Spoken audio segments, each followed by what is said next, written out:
Industrialization depleted our gut microbiome and caused the decrease of microbial diversity, lower ability of fermentation, and so on.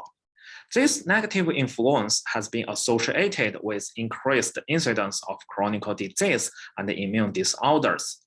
To face this challenge, a strategy supplying the lost microbial taxa and providing their nutritional support through a non-industrialized diet might be the best hope for the microbiome restoration.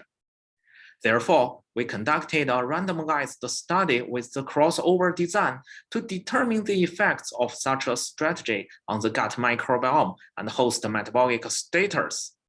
Through combining the measurement of metabolic markers with multi-omics approach, we found that the non-industrialized diet significantly alters the host metabolic status and the gut microbiome. Thank you.